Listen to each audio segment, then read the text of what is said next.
not one crystal. It's the sum of the 64 crystals. So in the width, you have not only the resolution of each crystal, but also the non-uniformity among the crystals and the calibration error on each crystal. This is kind of interesting because this is a specific problem of this physics. When you do a spectrum, you have this problem because each crystal is so low in radioactivity that usually you cannot do a plot of a single crystal, in the sense that if you do, you have too poor statistics. You have to add the spectra of many channels to see a reasonable spectrum. But this introduces a little bit of a problem because not only you have statistical fluctuation of each crystal, but you have the fact that the calibration of each crystal within the error of calibration is not completely uniform. So this is an intrinsic problem that you cannot avoid, because the only way to avoid it is to have a bad detector, which means a very radioactive detector. In this case, you have a lot of counts per crystal and you can do a very good calibration per crystal, but then you do no experiment because... So the ideal detector would be a detector that has a high count rate outside of the neutrino-less double beta region and zero count rate in the neutrino-less double beta region. But this, of course, is not possible. If you decrease the background, you decrease it everywhere. Of course, you try to go around the problem with some calibration lines. So you put gamma lines beside the detector to calibrate. But that's not trivial with very large mass detectors. This is also another important effect. In the previous generation of experiments, detectors were like that. Okay? So if you have a source, you can irradiate the whole detector quite efficiently. But if your detector is like that, the mean free path of gammas inside the detector is smaller than the detector size. So you have a problem, and an unsolvable problem in illuminating the whole detector in a uniform way. So even when you calibrate, you have crystals that see a lot of calibration gammas. The internal ones see much less, and you have to be careful in making the right compromise between geometry, calibration capability, intensity of the source, and so on.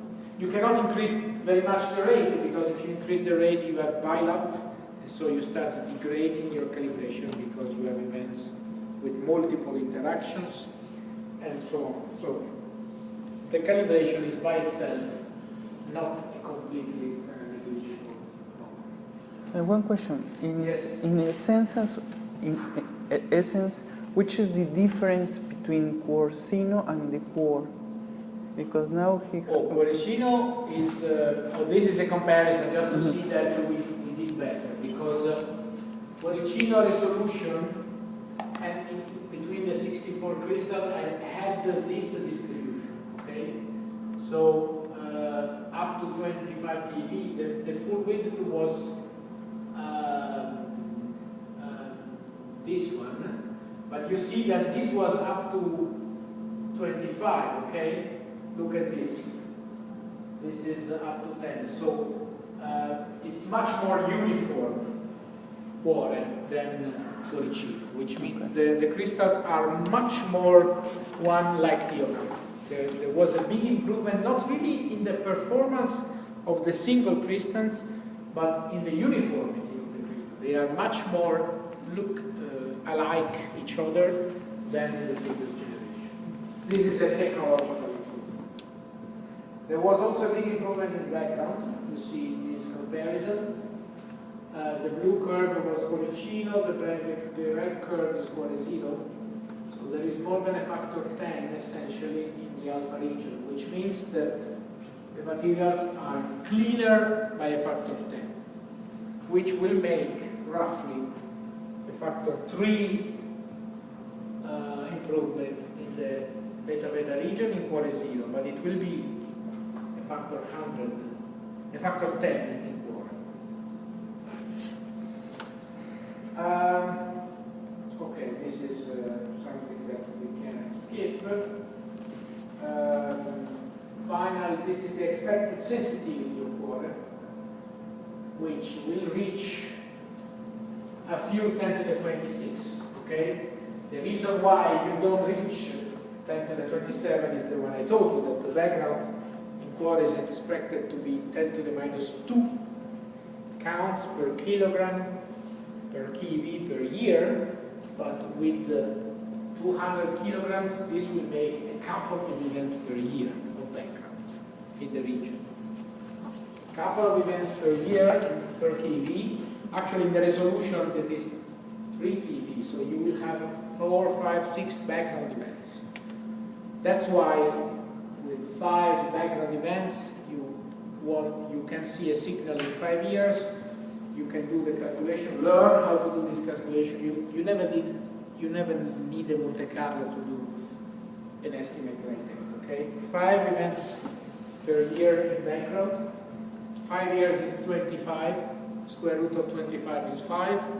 So you can claim a signal if you have at least 3 sigma above the background. So you need at least 15, 20 signal event. With the 10 to the 27, with the 10 to the 27 nuclei, in 5 years you have 5. In order to get 15, you need 3 more, so you need 3 10 to the 26. A long Monte Carlo could take a lot of time, it says a little bit less than 2 10 to the 26.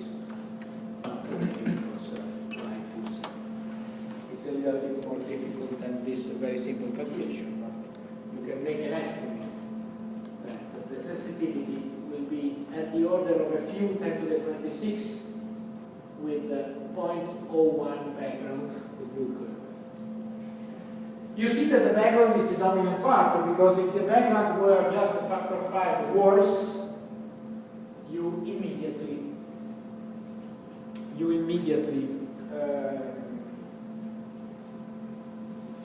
get a strong decrease of the sensitivity. So the real result will depend significantly on the background. Okay, so this is essentially what